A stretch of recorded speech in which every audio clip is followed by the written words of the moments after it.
नमस्कार, मैं हूं सुधीर चौधरी और ब्लैक एंड व्हाइट में आपका स्वागत है। क्या आप चाहते हैं कि सोशल मीडिया पर अश्लीलता को रोकने के लिए सरकार कड़े कानून बनाए? क्या आपको भी लगता है कि कुछ यूट्यूबर्स और रील्स बनाने वाले लोगों ने अब शालीनता की लक्ष्मण रेखा को पार कर लिया है और सोशल मीडिया पर तेजी से फैलती जा रही अश्लीलता और बेहुदगी आपके बच्चों और समाज की सोच को दूषित करने लगी है? हमारे देश के बहुत सारे कंटेंट क्रिएटर्स अभिव्यक्ति की आजादी, क्रिएटिविटी, कॉमेडी और ज्ञान बांटने के नाम पर अश्लील और बेहुदा कंटेंट बना रहे हैं, जिससे हमारे देश के करोड़ों युवाओं और बच्चों के दिमाग दूषित हो रहे हैं। सबसे खराब बात यह है कि इस तरह के लोगों को हम सोशल मीडिया इन्फ्लुएंसर्स कहते हैं। आज सुप्रीम कोर्ट ने एक यूट्यूबर की अश्लील टिप्पणी के मामले में कुछ ऐसी बातें कही हैं जो देश के हर परिवार को सुननी चाहिए। और आज बड़ी बहस यह है कि अश्लीलता की यह सीमा क्या हो, अश्लीलता की परिभाषा क्या होनी चाहिए और यह लक्ष्मण रेखा कौन तय करेगा। इसके बाद आपको महाकुंभ से एक चिंताजनक खबर दिखाएंगे। सरकार की एक एजेंसी ने जब संगम के पानी को चेक किया तो पाया गया कि यह पानी इतना प्रदूषित है कि नहाने की तो बात ही क्या, यह हाथ धोने के योग्य भी नहीं है। और आखिर में आपको प्रधानमंत्री मोदी और कतर के अमीर शेख अल थानी की दोस्ती की तस्वीरें दिखाएंगे। और प्रधानमंत्री मोदी दुनिया के शायद अकेले नेता होंगे जो डोनाल्ड ट्रंप के खास दोस्त हैं, लेकिन व्लादिमीर पुतिन के भी उतने ही करीब हैं, जो इजरायल के यहूदी नेता बेंजामिन नेतन्याहू के भी दोस्त हैं और मुस्लिम देशों के नेताओं से भी उनकी उतनी ही पक्की दोस्ती है। लेकिन आज सबसे पहले हम आपको यह बताएंगे कि हमारे देश में धर्मनिरपेक्षता के नाम पर सनातन धर्म की परंपरा और रीति रिवाजों को अपमानित क्यों किया जाता है। इस समय हमारे देश के विपक्षी नेता मोदी विरोध के चक्कर में महाकुंभ और सनातन धर्म का खुलकर अपमान कर रहे हैं। पश्चिम बंगाल की मुख्यमंत्री ममता बनर्जी ने महाकुंभ को मृत्यु कुंभ बताया है। लालू यादव ने कहा है कि महाकुंभ फालतू है और इसका कोई महत्व नहीं है। समाजवादी पार्टी के नेता शिवपाल यादव ने कहा था कि महाकुंभ का आयोजन बीजेपी के प्रचार के लिए हो रहा है। कुख्यात अपराधी मुख्तार अंसारी के भाई और समाजवादी पार्टी के सांसद अफजाल अंसारी ने कहा कि महाकुंभ में करोड़ों लोगों के स्नान करने से अब स्वर्ग हाउसफुल हो चुका है और वो सनातन धर्म का मजाक उड़ा रहे हैं। इससे पहले कांग्रेस के अध्यक्ष मल्लिकार्जुन खड़गे कह चुके हैं कि गंगा नदी में डुबकी लगाने से गरीबी दूर नहीं हो सकती। और कर्नाटक के उप मुख्यमंत्री डीके शिवकुमार ने भी कावेरी नदी में स्नान करके लोगों से कहा कि अगर उन्हें स्नान ही करना है तो वो प्रयागराज न जाएं और कर्नाटक की ही कावेरी नदी में आस्था की डुबकी लगाएं। आज बड़ा सवाल यह है कि क्या जितनी आलोचना और जितना विरोध महाकुंभ का हो रहा है, क्या वैसा ही विरोध दूसरे धर्मों के धार्मिक आयोजन का हो सकता है? क्या यह संभव है? मुख्यमंत्री ममता बनर्जी हर साल इफ्तार पार्टी का आयोजन करती हैं, लेकिन क्या वो इफ्तार पार्टी के लिए वैसे ही शब्दों का प्रयोग कर सकती हैं जैसे शब्द उन्होंने महाकुंभ के लिए इस्तेमाल किए हैं? क्या लालू यादव भी महाकुंभ की तरह इफ्तार पार्टी को फालतू कह सकते हैं या किसी दूसरे धर्म के त्योहारों और उनकी परंपराओं का मजाक उड़ा सकते हैं? क्या ममता बनर्जी दूसरे धर्मों के त्योहार और परंपराओं के लिए इस तरह के शब्दों का प्रयोग कर सकती हैं? या क्रिसमस और ईस्टर वीक के आयोजनों पर हमारे देश के विपक्षी नेता उसी तरह की विवादित बातें कह सकते हैं जैसी बातें वो महाकुंभ को लेकर आजकल कह रहे हैं? ওটা এখন মৃত্যু কুম্ভ হয়ে গেছে, মৃত্যু কূপের মতো। আমি মহাকুম্ভকে সম্মান করি, আমি শ্রদ্ধা জানাই, পবিত্র গঙ্গা মাকে আমি সম্মান করি, কিন্তু প্ল্যানিং না করে এত হাইপ তুলে এত লোকের মৃত্যু বললেন 30 জন, কথাটা কি সঠিক? কত ডেড বডি ভাসিয়ে দিয়েছেন নদীতে? বড় লোক আর ভিআইপিদের জন্য লক্ষ টাকার ক্যাম্প আর গরিব লোকেদের, সাধারণ লোকেদের জন্য লাইনে দাঁড়ান 15 ঘন্টা 20 ঘন্টা দাঁড়িয়ে। क्या क्या क्या मांग करेंगे कुंभ में सर? जिस तरह से भीड़ बढ़ रही है, अरे सब कुंभ का क्या कोई मतलब है? फालतू है कुंभ। 144 साल का जिक्र होता है।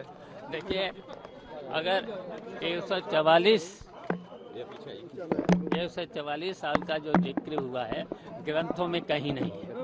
अगर कहीं है तो ये बताएं।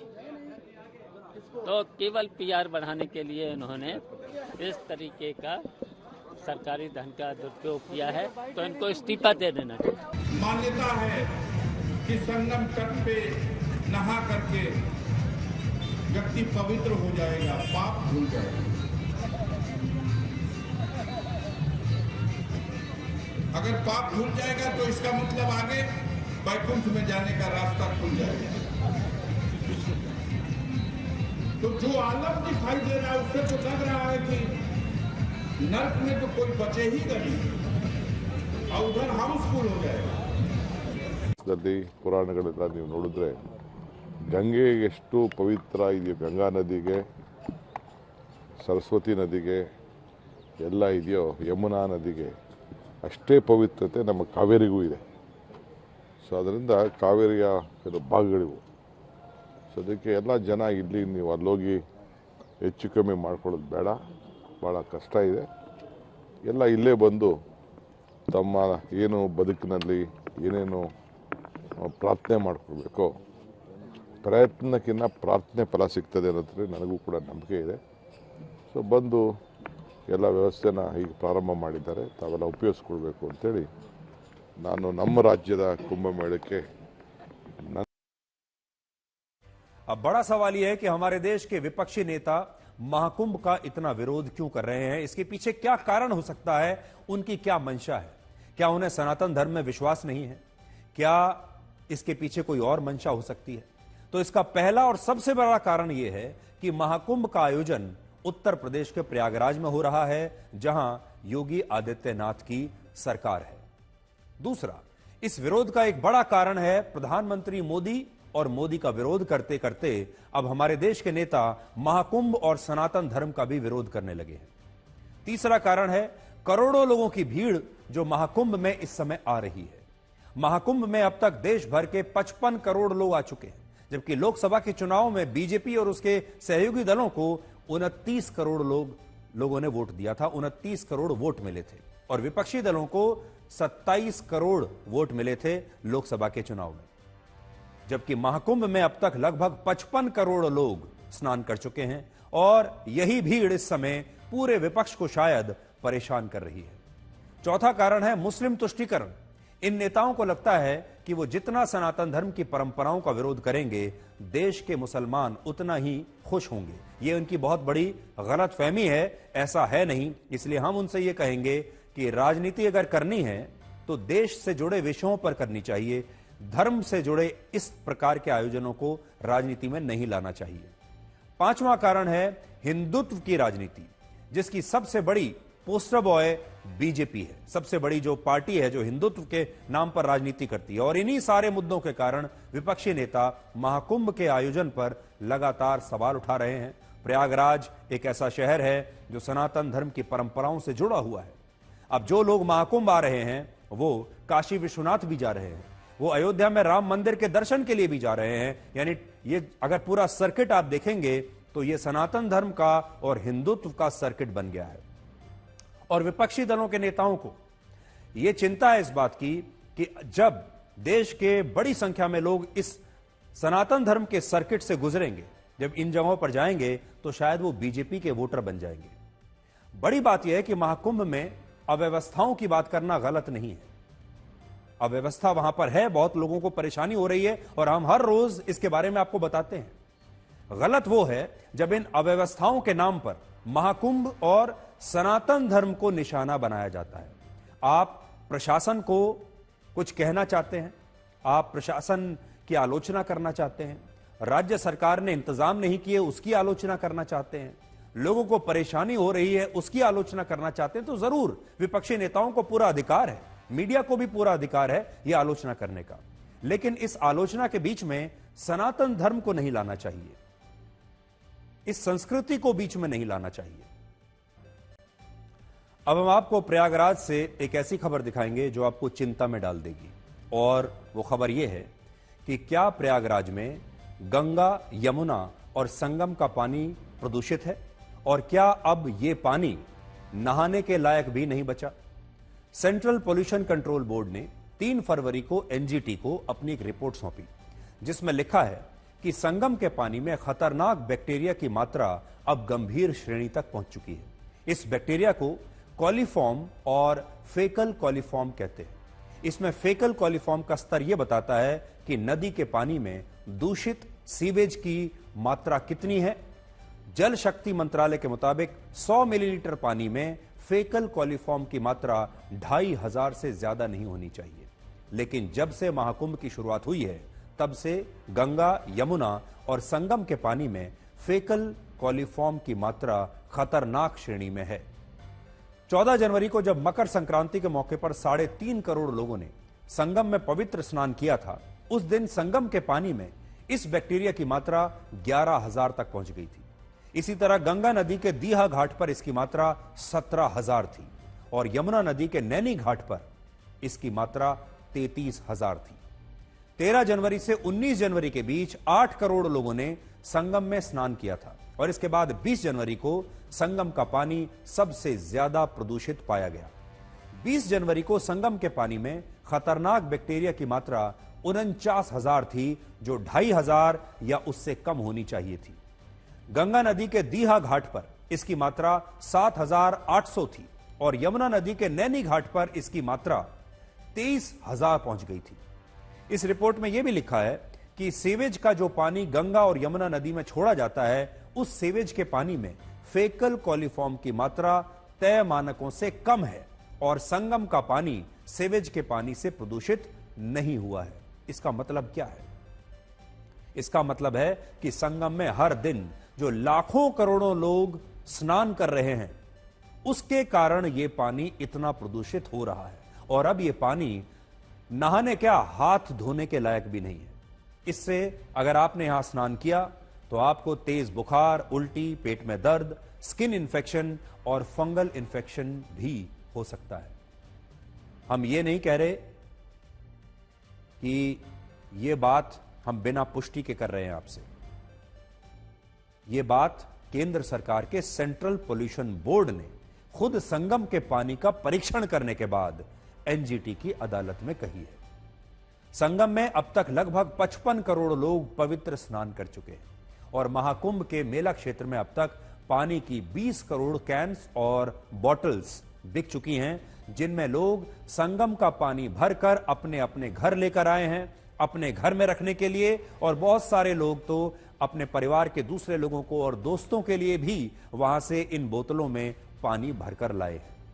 इसलिए अब सरकार को यह सुनिश्चित करना होगा कि जिस त्रिवेणी में स्नान करने के लिए लोग इतने कष्ट उठाकर वहां पर पहुंच रहे हैं, इतने संघर्षों के साथ ट्रेन और बसों की भीड़ में धक्के खाते हुए और कई कई घंटों के ट्रैफिक जैम में फंसकर लोग अपनी आस्था के लिए प्रयागराज पहुंच रहे हैं, उस संगम का पानी स्वच्छ और अविरल होना चाहिए। यह सरकार की जिम्मेदारी है और अगर यह रिपोर्ट सही है तो सरकार को इसके बारे में भी लोगों को पूरी जानकारी देनी चाहिए।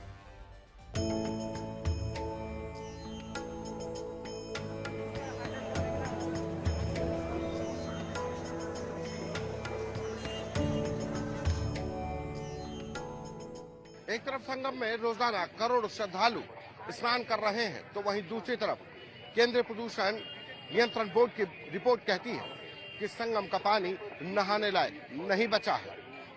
सीपीसीबी ने एनजीटी को दी अपनी रिपोर्ट में साफ तौर पर कहा है कि प्रयागराज के संगम के तमाम जगहों पर जो नमूने लिए गए वो इस बात की पुष्टि करते हैं कि यहाँ का पानी नहाने लायक नहीं है और सबसे ज्यादा अमृत स्नान के मौके पर जब श्रद्धालुओं की संख्या बढ़ी तो ये पानी ज्यादा प्रदूषित हो गया। नेशनल ग्रीन ट्रिब्यूनल की 3 सदस्यीय बेंच इस गंगा और यमुना में सीवेज प्रदूषण को लेकर सुनवाई कर रही थी, जिसमें सीपीसीबी ने अपनी ये रिपोर्ट एनजीटी को सौंप दी है। आप पानी में फ्लो आप जाकर के देखिए, कोई आप वहां पर स्नान करिए तो आप जो है देखेंगे कि आपका पैर एक बार उठा करके करेंगे तो दोबारा रखेंगे तो वहां पर पैर नहीं पड़ सकता। इतना मैंने फोर्स है पानी के अंदर, इतनी शुद्धता है। तो ये सब चीजें, ये सब बातें इसलिए लोग फैला रहे हैं कि वहाँ बहुत ही पानी निर्मल है। लोग वहां से लेके आप घरों को लेके जा रहे हैं, संगम के जल को आप देखिए, वहाँ करोड़ों तो वो बिक गया होगा जो लोग जिसमें लेकर के जा रहे हैं सीसी, और उसमें तो ऐसा ये कहना गलत है। भीड़ है लेकिन उसका अपना आनंद अलग है। उस भीड़ के बीच से ही आनंद लेने की आवश्यकता है। थोड़ा पैदल चलना पड़ सकता है लेकिन चलना चाहिए, यही जीवन है। और देखना चाहिए जीवन की मस्ती। पूरे देश भर से लोग आए हैं, उसके बीच से जा करके देखें, उनके उत्साह को देखें। इस रिपोर्ट और राजनीति के बीच महाकुंभ में हिंदू श्रद्धालुओं की भीड़ कम होने का नाम नहीं ले रही और अब भी ट्रेनों और बसों में हर रोज लाखों लोग प्रयागराज पहुंच रहे हैं और प्रयागराज जाने वाली सड़कों पर 15 से 20 किलोमीटर लंबा ट्रैफिक जैम अब भी लगा हुआ है। सबसे बड़ी बात यह है कि जितने भी लोग महाकुंभ में आ रहे हैं उनका कहना है कि वो तपस्या करके प्रयागराज पहुंच रहे हैं। ये जो कष्ट है, ये जो संघर्ष है, ये एक प्रकार की तपस्या है और उन्हें 15-15 किलोमीटर पैदल चलकर महाकुंभ पहुंचने में भी एक आनंद प्राप्त हो रहा है।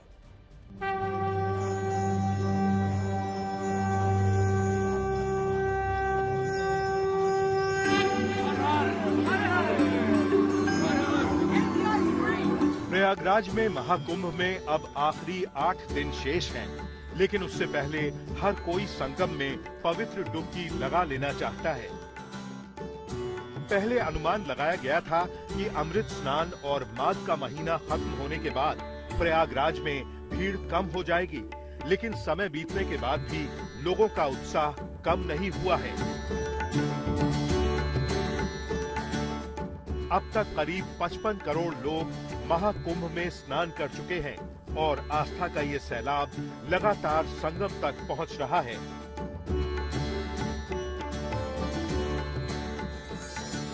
रेलवे स्टेशन से लेकर संगम घाट तक श्रद्धालुओं की भीड़ कम नहीं हो रही है। श्रद्धालु ट्रेन से, बस से, कारों से महाकुंभ में डुबकी लगाने लगातार पहुंच रहे हैं। ट्रेन में भीड़ तो बहुत है, पैर रखने की जगह नहीं थी हम लोग के लिए। उसमें से भी एकदम स्लीपर, एकदम जनरल जैसा बना दिए हैं। सभी श्रद्धालु हैं तो वो तो आ रहे हैं, इसलिए सब एडजस्ट करके चल रहे हैं। हम लोग बिहार से आए हैं, ट्रेन में तो काफी दिक्कत है। भीड़ तो बहुत है, अभी भी भीड़ है, अभी भी भीड़ कमने का नाम नहीं ले रहा है। प्रयागराज के संगम तट की तरफ आने और जाने वाले रास्ते इसी तरीके से पटे पड़े हैं। लोग रात भर चल रहे हैं। 5 से 7 किलोमीटर रोजाना चलने के बावजूद उनको संगम में स्नान करना है। संगम घाट पर नहाने का जो लोगों का क्रेज है वो खत्म नहीं हो रहा है। पीछे अगर आप मेरे देखेंगे, इस वक्त मैं संगम घाट पे मौजूद हूँ और नज़ारा आपको दिखाऊंगा कि किस तरीके से यहाँ पर भीड़ है। ये घाट का जो रास्ता जाता है, जहाँ पर आप भीड़ देखेंगे बड़ी संख्या में, ये संगम घाट है।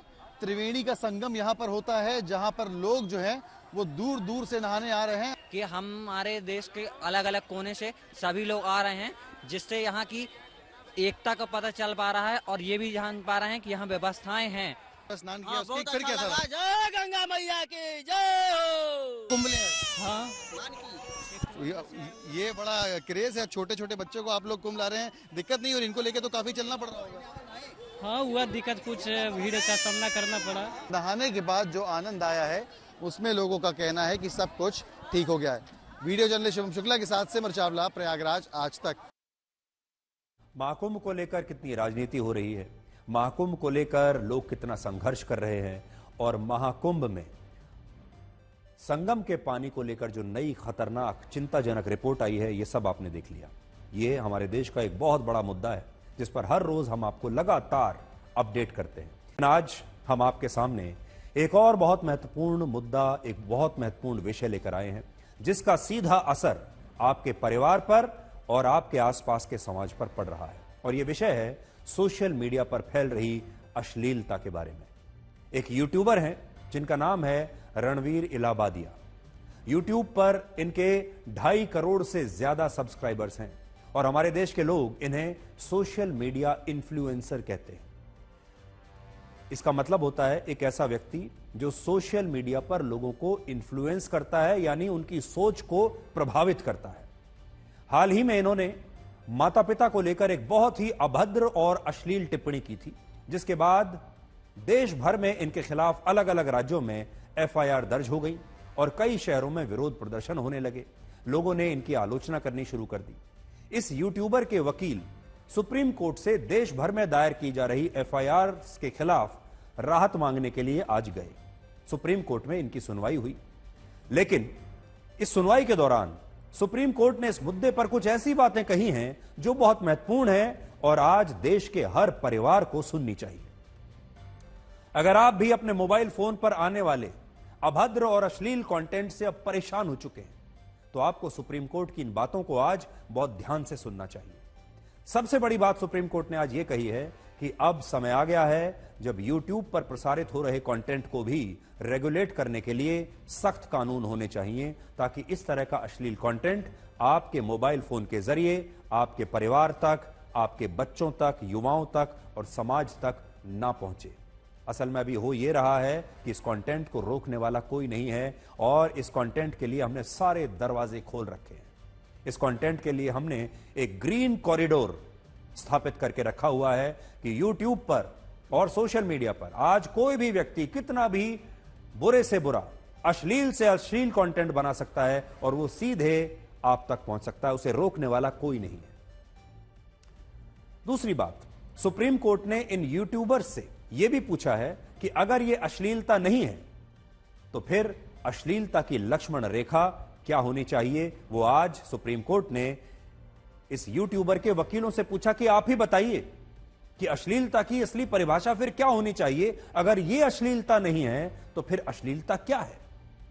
तीसरी बात, इस यूट्यूबर के जिन आपत्तिजनक शब्दों का जो इन्होंने इस्तेमाल किया था, उससे न सिर्फ माता पिता शर्मसार हुए हैं, बल्कि इससे परिवारों में बहन और बेटियां भी शर्मिंदा होंगी और पूरा समाज शर्मसार होगा, ऐसा सुप्रीम कोर्ट ने कहा है। और आपको भी यह बात बिल्कुल सही लग रही होगी कि जब इस तरह का कंटेंट आपके सामने आ जाता है, आपके मोबाइल फोन पर आता है, आपके बच्चों के फोन पर आता है, आपके घर में जो महिलाएं हैं, जो लड़कियां हैं, उनके मोबाइल फोन पर जब ये कंटेंट सीधा चला आता है, सारे दरवाजे खोलता हुआ, तो इससे हर किसी को शर्म आती है और सब लोग शर्मसार होते हैं, लेकिन उनके पास कोई चारा नहीं है। चौथी बात सुप्रीम कोर्ट ने कही, इस यूट्यूबर के दिमाग में गंदगी भरी हुई है और किसी के विकृत दिमाग की अश्लीलता को हल्के में नहीं लिया जा सकता, ऐसा सुप्रीम कोर्ट ने कहा है। सुप्रीम कोर्ट ने कुछ शर्तों के साथ इस यूट्यूबर की गिरफ्तारी पर तो रोक लगा दी, लेकिन इस मामले में दर्ज हुई एफआईआर और जांच को अदालत ने बरकरार रखा है। कहा है कि एफआईआर ऐसे ही रहेंगी और जांच भी चलेगी। सुप्रीम कोर्ट ने यह भी कहा कि इस यूट्यूबर को अपना पासपोर्ट पुलिस स्टेशन में जमा कराना होगा और यह अदालत की इजाजत के बिना अब विदेश नहीं जा पाएंगे। यह तो हमने आपको वो बताया जो आज सुप्रीम कोर्ट में हुआ है, और अच्छी बात है कि सुप्रीम कोर्ट ने आज इस विषय पर अपनी महत्वपूर्ण टिप्पणी की है जो आगे देश का रास्ता खोलेगी। लेकिन अब हम अपने मूल विषय पर आते हैं और विषय है सोशल मीडिया पर फैल रही अश्लीलता का। क्या आप चाहते हैं कि सोशल मीडिया पर जो अश्लीलता फैल रही है, अब समय आ गया है कि इस पर कड़े कानून बनने ही चाहिए। सबसे पहले हम आपसे यह कहेंगे कि आपको इस तरह के लोगों को सोशल मीडिया इन्फ्लुएंसर्स कहना बंद कर देना चाहिए। इस प्रकार के लोग सिर्फ मशहूर होने के लिए और पैसा कमाने के लिए, व्यूज कमाने के लिए अश्लील कंटेंट बनाते हैं और इनमें समाज और इस देश के करोड़ों परिवारों के प्रति जिम्मेदारी का कोई भाव नहीं होता। अब सोचिए, एक व्यक्ति जिसके पास करोड़ों में फॉलोअर्स हैं, उसके YouTube चैनल पर करोड़ों सब्सक्राइबर्स हैं, आप सोचिए कितनी जिम्मेदारी का काम है और कितनी जिम्मेदारी से ऐसे यूट्यूबर्स को अपनी बात कहनी चाहिए। लेकिन यह जिम्मेदारी का भाव इनके अंदर है ही नहीं। इनके अंदर यह समझ ही नहीं है कि इतने बड़े प्लेटफॉर्म को जिम्मेदारी के साथ समाज के लिए, लोगों के लिए, युवाओं के लिए कैसे इस्तेमाल किया जाता है। अगर हम इस यूट्यूबर को एक केस स्टडी मान लें आज आपके सामने, तो 31 वर्ष के ये यूट्यूबर मुंबई जैसे महानगर में रहते हैं, एक पढ़े लिखे और साधन संपन्न परिवार से आते हैं। इन्होंने इलेक्ट्रॉनिक इंजीनियरिंग की पढ़ाई की है, इलेक्ट्रॉनिक इंजीनियर हैं। इनके माता पिता मुंबई के मशहूर डॉक्टर्स हैं और इन्होंने मुंबई के एक ऐसे स्कूल से पढ़ाई की है जहां पर एडमिशन मिलना भी आसान नहीं है। बहुत बड़े स्कूल से पढ़कर ये आए हैं। सोचिए, इतने पढ़े लिखे परिवार से आने के बाद भी 31 साल की उम्र में इस यूट्यूबर के दिमाग में इतनी गंदगी आखिर कैसे भर गई? शिक्षा में कोई कमी नहीं है, परिवार में कोई कमी नहीं है, किसी प्रकार की कोई मजबूरी नहीं है, गरीबी में नहीं रह रहे हैं कि यह भी कह सकें कि पेट पालना मुश्किल हो रहा है। और फिर भी सोचिए 31 साल की उम्र में कैसी गंदगी इनके दिमाग में भरी हुई है। इससे आप ये अंदाजा लगा सकते हैं कि ऐसे लोग भारतीय संस्कृति के पारिवारिक और सामाजिक मूल्यों के बारे में क्या सोचते हैं। बाहर से चाहिए कैसे भी दिखते हो, बाहर से इनके चेहरे पर कितनी भी गंभीरता आपको नजर आएगी, जैसे बड़ी ध्यान से बहुत जिम्मेदारी के साथ कंटेंट बना रहे हैं, लेकिन उसके पीछे क्या सोच है वो इस बार पता चली। एक बात बिल्कुल स्पष्ट है कि इस यूट्यूबर के जीवन में ऐसा गंदा कंटेंट बनाकर पैसा कमाने की कोई मजबूरी नहीं रही होगी, और यह काम उन्होंने अपनी स्वेच्छा से सिर्फ अपने सब्सक्राइबर्स बढ़ाने के लिए, कूल दिखने के लिए और ज्यादा पैसा कमाने के लालच में किया होगा। और इस तरह के यूट्यूबर को यह अंदाजा ही नहीं है कि यह ऐसा अश्लील और अभद्र कंटेंट बनाकर इस देश के करोड़ों छोटे छोटे बच्चों के दिमाग में वही गंदगी भर रहे हैं जो इनके दिमाग में है। और यह सब कुछ हो रहा है सब्सक्राइबर्स, व्यूज और पैसे के लिए। अब जरा कल्पना कीजिए कि भारत के जो करोड़ों बच्चे इन यूट्यूबर्स के वीडियोस को देखकर बड़े होंगे और जब वो पारिवारिक रिश्तों को निभाना शुरू करेंगे तो उनकी सोच तब तक कितनी विकृत हो चुकी होगी। भारत के सामने आज सबसे बड़ी चुनौती यह है कि यहां घर घर में इंटरनेट और मोबाइल फोन तो पहुंच गया, लेकिन साथ ही इस अश्लीलता की एंट्री भी आपके परिवारों में इस मोबाइल फोन के जरिए हो चुकी है। आपने अपने घर के दरवाजे तो बेशक बंद कर लिए होंगे। जब आप अपने घर में रात को सोते हैं तो आप अपने दरवाजे अंदर से बंद करके ही सोते होंगे, लॉक करके सोते होंगे, ताकि बाहर से कोई चोर अंदर ना आ जाए, सुरक्षा के लिए। लेकिन आपके मोबाइल के फोन के जरिए, इंटरनेट के जरिए ये अश्लील कंटेंट, ये अभद्र कंटेंट आपके सारे दरवाजों को चीरता हुआ आपके घर में पहुंच चुका है। हो सकता है कि आने वाले दिनों में भारत अपने इन्हीं अश्लील कंटेंट क्रिएटर्स की वजह से पूरी दुनिया में जाना जाए, और यही अश्लील कंटेंट क्रिएटर्स हमारी अर्थव्यवस्था का एक बड़ा हिस्सा बन जाए, क्योंकि इनके पास नाम होगा, पैसा होगा, शोहरत है, प्रभाव है, बड़े बड़े बंगले, बड़ी बड़ी गाड़ियां इनके पास होंगी, इनके पास शानदार लाइफस्टाइल होगा, ये सब कुछ इनके पास होगा। और देश के युवा इन्हें अपना रोल मॉडल मानने लगेंगे। वो सोचेंगे कि हमें इनके जैसा कूल दिखना है, इनके जैसा कूल बनना है। और हमारे देश के बच्चे और युवा शायद ये सोचेंगे कि जब अश्लीलता से ही, जब घटिया कंटेंट बनाकर ही इतना पैसा कमाया जा सकता है, आप मशहूर हो सकते हैं, करोड़ों सब्सक्राइबर्स ले सकते हैं, तो फिर उन्हें पढ़ाई लिखाई करने के लिए, परिश्रम करने के लिए या कोई हुनर हासिल करके संघर्ष करने की आखिर क्या आवश्यकता है? जिंदगी तो इतनी आसान हो जाएगी। आज भारत में लोग प्रतिदिन औसतन 3 घंटे मोबाइल फोन पर रील्स और शॉर्ट वीडियोस देखते हैं, और 35 करोड़ लोग हर महीने में कम से कम एक रील इंस्टाग्राम पर अपलोड करते हैं। और इन रील्स बनाने वालों में बड़ी संख्या उन युवा लड़के लड़कियों की है जो ना तो पढ़े लिखे हैं, ना उनके पास कोई हुनर है, ना कोई स्किल है, सिर्फ अश्लीलता और बेहूदगी करके वो लगातार अपने व्यूज बढ़ाते जा रहे हैं। आपने देखा होगा आज सोशल मीडिया पर बड़ी संख्या में लड़के ही नहीं बल्कि लड़कियां भी अश्लील कंटेंट बना रही हैं, और देश भर के लोग उन्हें घर बैठकर देख रहे हैं। इन लोगों का प्रभाव उस सिगरेट की तरह है जिसका कश लगाने वाला इंसान अपना नुकसान तो करता ही है, लेकिन उसके धुएं से आसपास के लोग भी बीमार हो रहे हैं। इसलिए आज हम सरकार से भी ये कहेंगे कि जल्दी से जल्दी सोशल मीडिया पर इस तरह के कंटेंट को रेगुलेट करने के लिए कानून बनाए, और सुप्रीम कोर्ट ने आज इस पर टिप्पणी करके असल में सरकार का काम बहुत आसान कर दिया है। मोदी सरकार इससे पहले भी नवंबर 2023 में सोशल मीडिया को रेगुलेट करने के लिए एक प्रस्ताव लेकर आई थी, लेकिन इस देश के बहुत सारे लोगों ने अभिव्यक्ति की आजादी के नाम पर इतना हंगामा किया कि सरकार को यह प्रस्ताव वापस लेना पड़ा। यूट्यूबर्स आज सरकार की तारीफ करते हैं या विरोध करते हैं, इस विषय से कहीं ज्यादा गंभीर है अश्लील कंटेंट का विषय। सिस्टर शिवानी ने इस यूट्यूबर के पॉडकास्ट में एक बार कहा था कि कंटेंट भी एक तरह का भोजन है जिस पर लोगों का मानसिक स्वास्थ्य निर्भर करता है। जिस तरह जंक फूड और फास्ट फूड खाने से लोग शारीरिक रूप से बीमार हो जाते हैं, उनकी सेहत खराब हो जाती है, ठीक उसी तरह से गलत कंटेंट देखने से लोग मानसिक रूप से बीमार हो सकते हैं और इसलिए जो लोग मानसिक रूप से मजबूत बनना चाहते हैं उन्हें सबसे पहले यह तय करना होगा कि वो किस तरह के कंटेंट को देख रहे हैं और अपने दिमाग को किस प्रकार का भोजन खिला रहे हैं। इस यूट्यूबर ने व्यूज पाने के लिए सिस्टर शिवानी की इन बातों को तो बहुत इस्तेमाल किया, लेकिन खुद सिस्टर शिवानी की बात पर अमल नहीं किया। यहां पर आपको यह भी देखना होगा कि मेन स्ट्रीम मीडिया और सोशल मीडिया में कितना बड़ा अंतर है। आजकल आप बार बार सोशल मीडिया की बात सुनते रहते हैं। सोशल मीडिया इन्फ्लुएंसर्स, एक आपने देखा होगा न जाने कहां से एक बहुत बड़ी संख्या में लोग आए हैं जिनको हम सोशल मीडिया इन्फ्लुएंसर्स कहते हैं।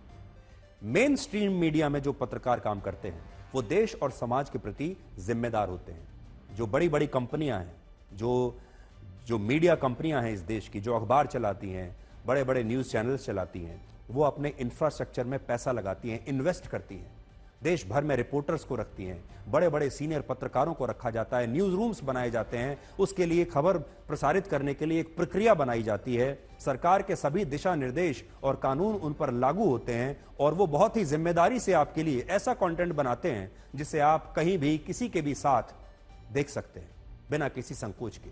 लेकिन सोशल मीडिया में ऐसा नहीं है, क्योंकि सोशल मीडिया में कोई रेगुलेशन ही नहीं है। सोशल मीडिया का मतलब क्या है? सोशल मीडिया का मतलब है कि ये समाज का मीडिया है। सोशल मतलब समाज, और समाज का ये मीडिया है और इस पर सिर्फ समाज ही कंट्रोल कर सकता है।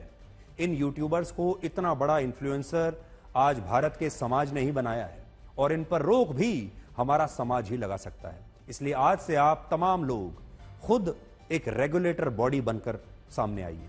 आपको खुद एक रेगुलेटर बनना होगा और आपके घर में आपके बच्चे और बाकी लोग मोबाइल फोन पर क्या देख रहे हैं, सबसे पहले आपको खुद उसे रेगुलेट करने की कोशिश करनी चाहिए। इन लोगों को इन्फ्लुएंसर बनने से रोकना आपको चाहिए।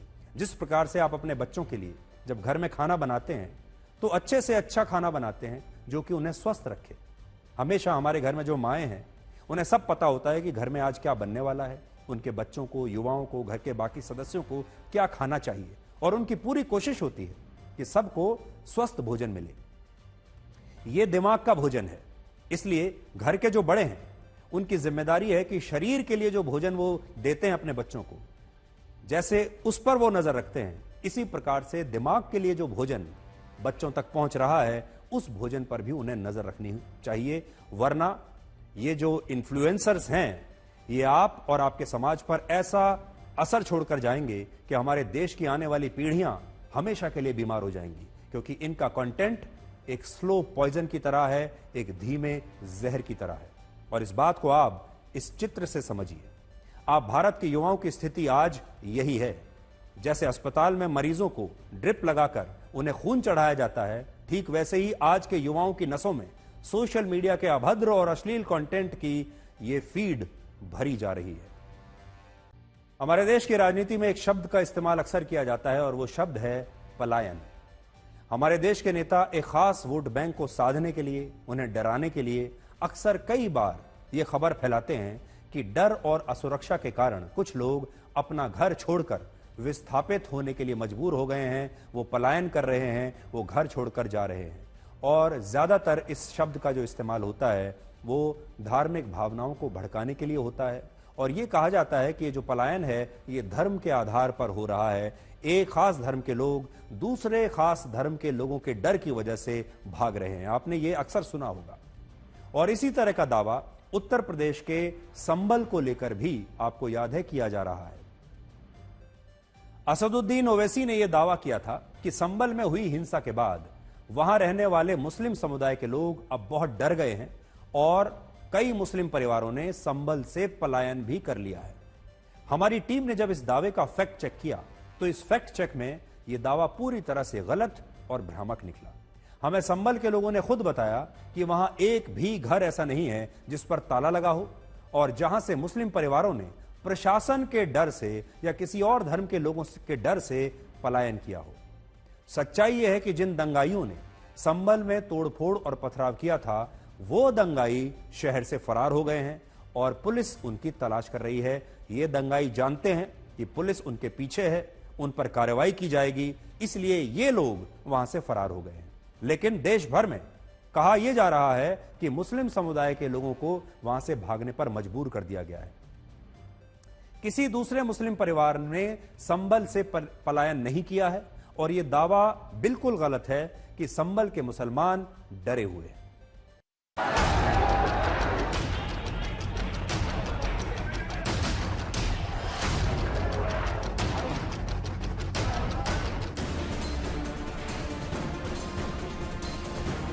कुछ घटनाएं राजनेताओं के लिए गर्म तंदूर की तरह होती हैं, जिसमें वो अपनी राजनीतिक रोटियां सेक सकें।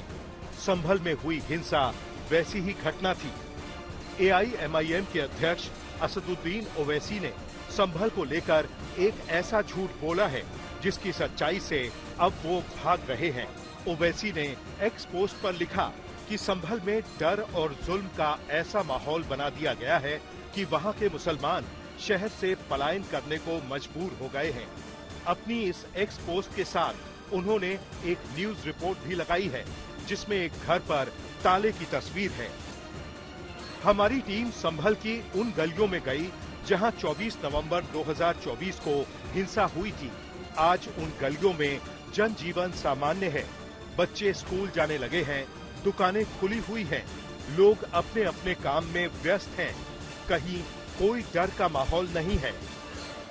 संभल में 24 नवंबर को जो हिंसा हुई उसके कुछ दिनों बाद जो है यहाँ जरूर ताले जो है नजर आए थे मकानों पर, लेकिन आज हम उसी इलाके में मौजूद हैं जहां इस पूरे इलाके में हिंसा हुई थी। लेकिन आज यहाँ पर क्या हालात है ये हम तस्वीर आपको दिखाते हैं। देखिए ये वो इलाका है जिन गलियों में उस दिन भीड़ मौजूद थी, लोग चले गए, लेकिन आज यहाँ पर जो जनजीवन है वो सामान्य नजर आता है। लोग अपने अपने घरों के अंदर है। यहाँ आप देखेंगे तो इन गलियों में न इस तरीके की कोई परेशानी है, न कोई ऐसी दिक्कत नजर आती है। लोग सामान्य जनजीवन जो है यहाँ पर कहीं ना कहीं जी रहे हैं। और देखिए ये जो मकान है वो सीधे तौर पर जो खुले हैं और ना ही ऐसी कोई दिक्कत जो है यहाँ पर दिखाई देती है। यहाँ पर कोई नहीं गया है, सब यहीं पर है। क्या ऐसा कुछ है जो लोग यहाँ से नहीं, कोई नहीं गया, सबके घर खुले हुए हैं। हिंसा के बाद क्या कुछ ऐसा हुआ है? हिंसा के बाद कुछ नहीं, कोई प्रशासन कोई वो नहीं कर रही परेशान, इधर सब ठीक है। नहीं, ये गलत बात है। सारे मकान खुले हुए हैं, किसी का ताला नहीं है। 1000 से ज्यादा घरों में ताला लगने का दावा किया गया, लेकिन यकीन मानिए सच में ऐसा कुछ भी नहीं मिला। न घरों में ताले हैं, न ही लोग डरे हुए हैं, बल्कि जिन घरों में ताले हैं उनकी अलग कहानियां हैं। ये है वो घर। इसी घर की तस्वीर सोशल मीडिया पर पोस्ट करके ओवैसी झूठ फैला रहे हैं कि संभल के मुसलमान पलायन करने लगे हैं। अब इसकी सच्चाई सुनिए। कुछ घरों पर मकानों पर ताले लगे होने की बात सामने आई है, लेकिन इसकी हकीकत क्या है ये हम देख सकते हैं। यहाँ पर देखिए, यहाँ मकानों पर ताले तो लगे हैं, लेकिन इसकी वास्तविकता क्या है ये इसके लिए हमने यहाँ पर लोगों से बातचीत की। कुछ लोगों ने कहा कि यहाँ पर जो ताले लगे हैं वो सामान्य तौर पर ऐसा कुछ नहीं है, जो है लोग अपने कहीं बाहर चले गए हैं, वैसे गए हैं, किसी कामों से गए हुए। लेकिन यहाँ जो एक बुजुर्ग है उनसे पूछेंगे। क्या नाम है आपका? वसीम। वसीम जी, ये यहाँ इधर आकर के अगर आप जो दिखाएं जी, ये क्या है? ये और ये घर एक ही है, ये बैठक है उसकी, और ये लोग बाहर गए हुए शायद। ये इस वाले मकान पे जो ताला लगा? हाँ, दोनों ताले एक ही मकान के। और ये बाकी जगह पर? और ये तो है आदमी, यहाँ ताला नहीं, ये घर ये है। इसकी बैठक वो है ना, इसकी बैठक वो है, उसकी बैठक ये है। ये एक घर ये है, एक घर ये है। तो ये मकानों पर जो ताले लगने की बात जो कही, ताले कहाँ है? ताले हैं तो शादी में जाएंगे तो ताले ही लगाएंगे ना। क्या पलायन वगैरह? नहीं, ऐसा कुछ नहीं है। हमारे यहाँ से तो कोई पलायन हुआ नहीं, इस मोहल्ले से खास तरीके से सब लोग हैं। अभी भी 8 दिन पहले भी ये लोग थे, समझे, कल या परसों ही निकले। संभल से फिलहाल वही लोग गायब हैं जिन्होंने 24 नवंबर को हिंसा की थी। पुलिस उन्हें खोज रही है, इसीलिए वो संभल से फिलहाल पलायन कर गए हैं। इस तरीके की जो भी बात है ये बेसलेस है। किसी भी प्रकार का कोई पलायन की स्थिति नहीं है। आप मार्केट में जा सकते हैं, मार्केट आराम से खुले हुए हैं, स्कूल्स हैं, बच्चे स्कूल जा रहे हैं सबके, और जो डेली टेम्पो ऑफ लाइफ है आराम से शांति से सभी का जीवन चल रहा है। लेकिन जो अपराधी जिनके द्वारा 24 नवंबर को विवादित धर्मस्थल पर जो घटना की गई थी, उन लोगों की वजह से अगर कोई व्यक्ति भगे हुए हैं तो उसमें पुलिस के द्वारा यही अनुरोध रहेगा कि आप सभी लोग आएँ, इन्वेस्टिगेशन में शामिल हों। अगर आप इनोसेंट हैं पुलिस आपको परेशान नहीं करेगी, अगर आप गिल्टी हैं तो आपके खिलाफ विधिक कार्रवाई सुनिश्चित की जाएगी। पलायन के दावे हमारे रियलिटी चेक में पूरी तरह से गलत साबित हुए हैं, लेकिन सवाल ये है कि असदुद्दीन ओवैसी संभल हिंसा को इतने दिनों बाद भी भुनाने में क्यों लगे हुए हैं। जहां तक सवाल है पलायन का, तो सच बात तो यह है कि पलायन करने का वक्त तो अब ओवैसी का आ गया है। ओवैसी साहब को चाहिए कि वो भारत से पलायन करके पाकिस्तान चले जाए और ये गंदी सियासत भारत में ना करें। ये गंदी सियासत अगर करनी है तो ओवैसी साहब अपना पलायन करें और पाकिस्तान को रवाना हो जाए। अगर कोई आर्थिक संकट है तो उनके वीजा की व्यवस्था, टिकट की व्यवस्था, चार्टर्ड प्लेन की व्यवस्था कल्कि धाम की तरफ से करा दी जाए। असदुद्दीन ओवैसी का पलायन वाला झूठ मुसलमानों को भड़काने की साजिश हो सकता है। फैक्ट चेक में हमें यही पता लगा कि डर संभल की आम जनता में नहीं बल्कि दंगाइयों में है। संभल से अभिनव माथुर, आज तक। और अब हम प्रधानमंत्री मोदी और कतर के अमीर शेख अल थानी की दोस्ती की तस्वीरें आपको दिखाएंगे। प्रधानमंत्री मोदी दुनिया के शायद अकेले ऐसे नेता होंगे जो न सिर्फ अमेरिका के राष्ट्रपति डोनाल्ड ट्रंप के खास दोस्त हैं, बल्कि उनके प्रतिद्वंदी रशिया के राष्ट्रपति व्लादिमीर पुतिन के भी उतने ही करीबी हैं, जो इजरायल के यहूदी नेता बेंजामिन नेतन्याहू के भी दोस्त हैं और मुस्लिम देशों के नेताओं से भी प्रधानमंत्री मोदी की उतनी ही पक्की दोस्ती है। आज प्रधानमंत्री मोदी ने सारे प्रोटोकॉल्स को तोड़ते हुए कतर के अमीर शेख अल थानी का खुद एयरपोर्ट पर जाकर शानदार स्वागत किया, क्योंकि वो भारत की यात्रा पर हैं। और अब तक प्रधानमंत्री मोदी ने अमेरिका के पूर्व राष्ट्रपति बराक ओबामा, मौजूदा राष्ट्रपति डोनाल्ड ट्रंप, जापान के पूर्व प्रधानमंत्री शिंजो आबे, इजरायल के प्रधानमंत्री बेंजामिन नेतन्याहू और यूएई के राष्ट्रपति मोहम्मद बिन जायद के लिए ही इस प्रोटोकॉल को तोड़ा था और प्रधानमंत्री मोदी इन नेताओं को रिसीव करने के लिए खुद एयरपोर्ट पर गए थे। लेकिन इस बार उन्होंने कतर के अमीर शेख अल थानी के लिए भी वैसा ही किया। वो खुद आज हवाई अड्डे पर गए और खुद उन्होंने अपने मेहमान को रिसीव किया। कतर के अमीर शेख अल थानी वर्ष 2015 के बाद दूसरी बार भारत के राजकीय दौरे पर आए हैं और वो सिर्फ 44 साल के हैं और प्रधानमंत्री मोदी से 30 साल छोटे हैं।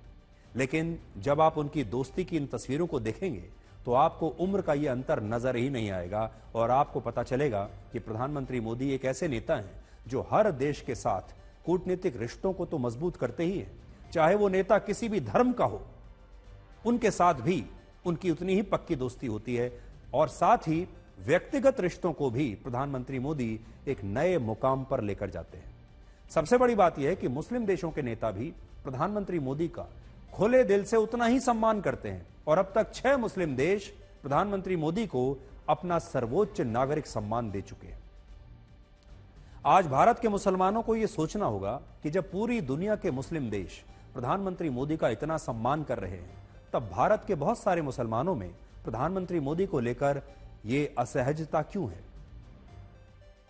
और क्या इसका कारण हमारे देश की अंदरूनी राजनीति है, जिसने एक गलत धारणा बना दी कि प्रधानमंत्री मोदी मुसलमानों को पसंद नहीं करते और मुसलमान प्रधानमंत्री मोदी को वोट नहीं करते, वो बीजेपी को वोट नहीं करते। सोचिए, अगर ऐसा होता तो क्या प्रधानमंत्री मोदी इस्लामिक देश कतर के अमीर शेख अल थानी को एयरपोर्ट पर लेने के लिए खुद जाते और क्या मुस्लिम देश उनका इतना ही सम्मान करते?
इन दोनों नेताओं की दोस्ती तो आपने देख ली, अब दोनों देशों की दोस्ती देखिए और यह देखिए कि कतर और भारत एक दूसरे के लिए कितने महत्वपूर्ण हैं। कतर आबादी और क्षेत्रफल के लिहाज से दुनिया के सबसे छोटे देशों में से एक है। कतर का क्षेत्रफल सिर्फ 11,581 वर्ग किलोमीटर है और यह भारत के त्रिपुरा राज्य के बराबर है। इसके अलावा कतर की कुल आबादी सिर्फ 30 लाख है और इनमें भी 8 लाख लोग यानी 27% लोग भारतीय मूल के हैं और ये तमाम भारतीय हर साल लगभग 15,000 करोड़ रुपए कतर से भारत में भेजते हैं अपने परिवारों को और कतर भारत को अपना सबसे अच्छा दोस्त मानता है। पिछले साल जब कतर में कुछ भारतीय नागरिकों को फांसी की सजा हुई थी तब भारत के आग्रह पर कतर के अमीर शेख अल थानी ने ही इन भारतीयों की सजा को रद्द कर दिया था और उन्हें सकुशल भारत लौटने में मदद की थी। सबसे बड़ी बात यह है कि भारत अपनी कुल गैस का 70% आयात अकेले सिर्फ कतर से करता है और कतर एक ऐसा देश है जिसे दुनिया मिडिल मैन भी कहती है। अफगानिस्तान में अमेरिका और तालिबान के बीच जो संघर्ष विराम हुआ था उसका समझौता कतर में ही हुआ था और हाल ही में इजरायल और हमास के बीच युद्ध विराम का समझौता भी कतर ने ही करवाया था और कतर अक्सर इस तरह के विवादों में, अंतर्राष्ट्रीय विवादों में एक मध्यस्थ की भूमिका निभाता है और यही कारण है कि भारत कतर को इतना महत्व देता है। हालांकि कतर के लिए भारत भी उतना ही महत्वपूर्ण है। जब मुस्लिम देशों ने ईरान से समझौता करने के कारण कतर को अलग थलग कर दिया था तब भारत ही एक ऐसा देश था जिसने कतर की हर तरीके से मदद की थी। इसके अलावा कोविड के समय भी भारत ने कतर की मदद की थी और हमारी नौसेना आज भी कतर के नौसैनिकों को ट्रेनिंग देती है और कतर की लेबर फोर्स और उसकी अर्थव्यवस्था को चलाने में भारत एक बहुत बड़ी भूमिका निभाता है। तो बचपन में सोचा करते थे कि बड़े होकर कुछ बेहतर हासिल करेंगे, लेकिन हमें क्या पता था कि बचपन से बेहतर कुछ है ही नहीं।